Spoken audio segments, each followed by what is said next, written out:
Our language we have a like song. Ilu ilu. इलू इलू इलू इलू का मतलब इलू इलू का मतलब कुछ नहीं, इसका मतलब है। अय्याश मुगलों से भारत को कैसे लूटा था अंग्रेजों ने। दोस्तों, जो काम अफगान, राजपूत और मराठा नहीं कर पाए, वो काम 7 समंदर पार से आए अंग्रेजों ने कैसे कर दिखाया।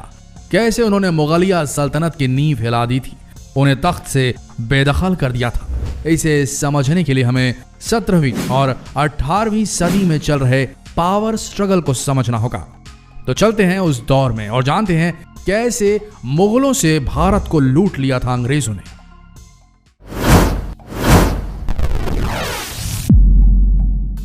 वो 16वीं सदी का आखिरी साल था। उस वक्त दुनिया के कुल उत्पादन का 1/4 माल भारत में तैयार होता था। इसी वजह से इस मुल्क को सोने की चिड़िया कहा जाता था। तब दिल्ली की तख्त पर मुगल बादशाह जलालुद्दीन मोहम्मद अकबर की हुकूमत हुआ करती थी। अकबर दुनिया के सबसे दौलतमंद बादशाहों में से एक थे। दूसरी तरफ उसी दौर में ब्रिटेन गृह युद्ध से उबर रहा था। उसकी इकोनॉमी खेतीबाड़ी पर निर्भर थी और दुनिया के कुल उत्पादन का महज 3% माल वहां तैयार होता था। ब्रिटेन में उस वक्त महारानी एलिजाबेथ फर्स्ट की हुकूमत थी। यूरोप के मेन पावर सेंटर्स जैसे पुर्तगाल और स्पेन ट्रेड में ब्रिटेन को पीछे छोड़ चुके थे। उस वक्त व्यापारियों की शक्ल में ब्रिटेन के समुद्री लुटेरे पुर्तगाल और स्पेन के व्यापारिक जहाजों को लूट कर ही संतुष्ट हो जाया करते थे। उसी दौरान घुमंतू ब्रिटिश व्यापारी राल्फ फिच को हिंद महासागर, मेसोपोटामिया, फारस की खाड़ी और दक्षिण पूर्व एशिया की व्यापारिक यात्रा करते हुए भारत की समृद्धि के बारे में पता चला और फिर यहीं से शुरू हुई भारत से मुनाफा कमाने की कोशिश, या यूं कहें भारत को गुलाम बनाने की साजिश। सन 1600 ईस्वी में करीब 200 इंग्लिश मर्चेंट्स यानी कि व्यापारी आपस में मिलकर एक कंपनी की स्थापना करते हैं जिसे ईस्ट इंडिया कंपनी का नाम दिया गया। कंपनी को क्वीन एलिजाबेथ से पूर्वी देशों में ट्रेड करने की इजाजत भी मिल जाती है। अब तक अकबर की मौत के बाद दिल्ली की सल्तनत पर उनका बेटा जहांगीर काबिज हो चुका था। अगस्त 1608 में कैप्टन विलियम हॉकिंस ने भारत के सूरत बंदरगाह पर अपने जहाज का लंगर डालकर ईस्ट इंडिया कंपनी के आने का ऐलान कर दिया। हालांकि ब्रिटेन के ट्रेड राइवल्स यानी डच और पुर्तगाली पहले से ही यहां मौजूद थे। तब किसी ने अनुमान भी नहीं लगाया होगा कि यह कंपनी अपने देश से 20 गुना बड़े और दुनिया के सबसे धनी देशों में से एक भारत और उसके लगभग 1/4 आबादी पर सीधे तौर पर शासन करने वाली थी। व्यापार के इरादे से पहले कैप्टन हॉकिंस और फिर उनके बाद थॉमस रो मुगल बादशाह जहांगीर के दरबार में पहुंचे। वो उन्हें ढेर सारे महंगे तोहफे भी देते थे ताकि उन्हें भारत में व्यापार की इजाजत मिल सके। वो जहांगीर को इंग्लैंड के साथ ट्रेड करने के फायदे भी बता रहे थे। पहले तो जहांगीर डच और पुर्तगालियों के दबाव में ब्रिटिशर्स को कोई भी फेवर देने के लिए राजी नहीं होते, लेकिन जब रिक्वेस्ट लगातार जारी रहती और लगातार महंगी भेंटें और साथ ही साथ कुछ और चीजें जो कि उस वक्त अय्याश मुगलों को बेहद पसंद थी, वो जब प्रोवाइड करवाई जाती हैं अंग्रेजों द्वारा, तो ट्रेड और टैक्स से होने वाले फायदे को देखते हुए ईस्ट इंडिया कंपनी को जहांगीर से रॉयल परमिशन मिल जाती। शाही फरमान मिलते ही ब्रिटिशर्स सूरत, मुंबई, मद्रास, कलकत्ता और पटना जैसी जगहों पर अपनी फैक्ट्रियां डाल लेते हैं। धीरे धीरे इन फैक्ट्रियों की वजह से यहां बड़ी आबादी का बसेरा हो जाता है। हजारों भारतीय व्यापारी भी इन इलाकों का रुख करने लगते हैं। ये देखकर अंग्रेजों के भीतर का लालच बढ़ जाता है। उनकी एम्बिशंस, उनकी महत्वाकांक्षाएं बढ़ने लगती हैं।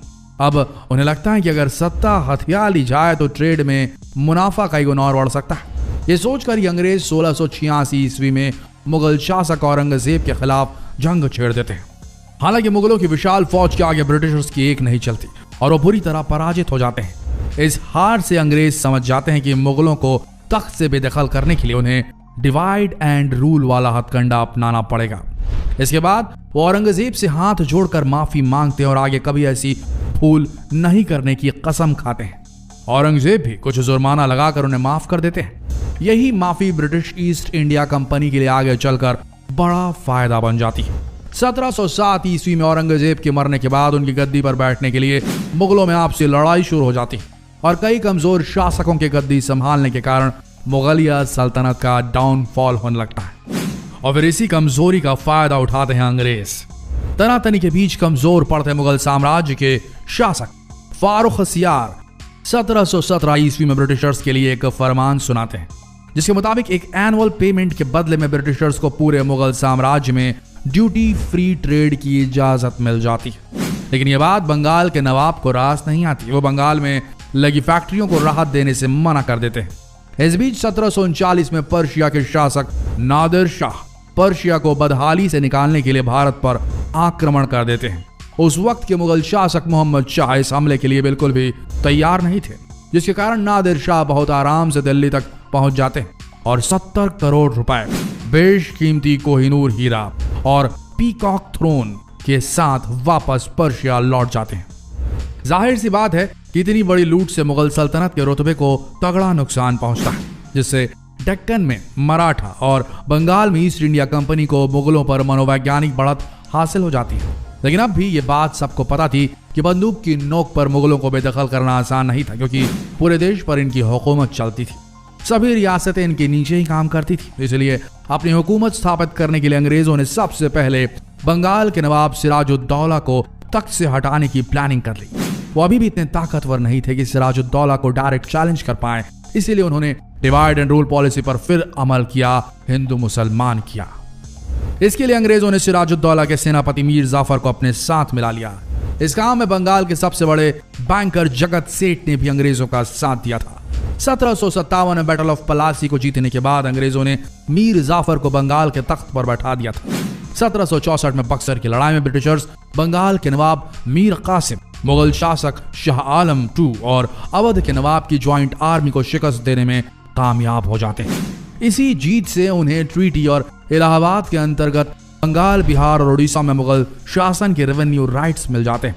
अब पानीपत की तीसरी लड़ाई में हार चुके मराठा मैसूर और हैदराबाद शासन के साथ मिलकर अंग्रेजों को हराने की कोशिश करते हैं। लेकिन इस वक्त तक अंग्रेज चाणक्य नीति के तमाम दांव पेच आजमाने में एक्सपर्ट हो चुके होते हैं। इसके लिए वो मराठा सरदारों जैसे भोसले, होलकर, गायकवाड़ और सिंधिया को आपस में लड़वा देते हैं। कभी किसी से दोस्ती के जरिए तो कभी किसी से दुश्मनी के जरिए सबको अलग थलग कर देते हैं। दूसरी तरफ हैदराबाद के निजाम को घूस में मोटी रकम खिलाकर वो अपने रास्ते का ये कांटा भी दूर कर देते हैं। इसकी वजह से मैसूर के रूलर टीपू सुल्तान अकेले पड़ जाते हैं और आखिरकार 1799 में अंग्रेजों से हुई चौथी लड़ाई में टीपू सुल्तान बेहद बहादुरी से लड़ते हुए वीर गति को प्राप्त हो जाते हैं। सन 1800 तक चाहे मुगल हो या मराठा, उनकी कमाई का सबसे बड़ा जरिया किसान ही थे। लेकिन ब्रिटिशर्स ट्रेड, कॉमर्स और लैंड रेवेन्यू सिस्टम की मदद से एक बड़े तबके का भरोसा जीतने में कामयाब हो गए थे। धीरे धीरे कई जमींदार ब्रिटिश अधिकारियों के खास बन जाते हैं। अंग्रेजों की एजुकेशन पॉलिसी की वजह से 19वीं सदी के बीच राजा राम मोहन रॉय और ईश्वर चंद विद्यासागर जैसे सोशल रिफॉर्मर्स भी ब्रिटिशर्स के थोड़े बहुत सपोर्ट में आ जाते हैं। 1857 की क्रांति आते आते कुछ अगड़ी जाति के जमींदार, प्रिंसली स्टेट के राजा और अर्बन एरियाज में रहने वाले एलीट किस्म के लोग भी अंग्रेजों के काफी करीब हो जाते हैं और इन्हीं सब की वजह से 1857 में आखिरकार ब्रिटिशर्स मुगलिया सल्तनत को खत्म कर देते हैं। इसी वक्त आखिरी मुगल शासक बहादुर शाह जफर को गिरफ्तार करके रंगून भेज दिया जाता है और उनके साहबजादों को बड़ी क्रूरता से कत्ल करके मौत के घाट उतार दिया जाता है। यानी मुगलों को भारत के तख्त से बेदखल करने के लिए अंग्रेजों ने हर वो चाल चली जिसका जिक्र हमें चाणक्य नीति में मिलता है, जिसे हम साम दाम दंड भेद के नाम से जानते हैं। साम यानी जरूरत पड़ी तब अंग्रेज मुगलों के सामने बार बार ट्रेड की इजाजत के लिए अपील करते रहे, गोरी लड़कियां सप्लाई करते रहे। दाम यानी अपनी बात मनवाने के लिए उन्होंने मुगल शासकों को कई महंगे तोहफे दिए। दंड यानी जरूरत पड़ने पर कठोर पनिशमेंट दी गई। और भेद यानी सबको आपस में लड़ाकर अलग थलग कर दिया, सारे भेद जानकर, और फिर एक एक करके सबको निपटा दिया। तो देखा दोस्तों कैसे मुगलों के साम्राज्य को खत्म करके ब्रिटिशर्स ने भारत की गद्दी पर अपना हुकूमत स्थापित कर ली थी। ये डिवाइड एंड रूल जब तक रहेगा ना, भारत टूटता रहेगा, ये भूलिएगा नहीं। तो डिवाइड होने की जरूरत नहीं है, यूनाइट होने की जरूरत है, तभी ये भारत असली विश्व गुरु बन पाएगा। आप समझ रहे हैं हम क्या कहना चाह रहे हैं? तो अगर समझ गए हैं तो इस वीडियो को, इस जानकारीप्रद वीडियो को जितना हो सके शेयर करें, फेसबुक पर, व्हाट्सएप पर, यूट्यूब पर। मिलते हैं कल एक और दिलचस्प वीडियो के साथ। तब तक के लिए आप सबका इस वीडियो के अंत तक बने रहने के लिए दिल से धन्यवाद।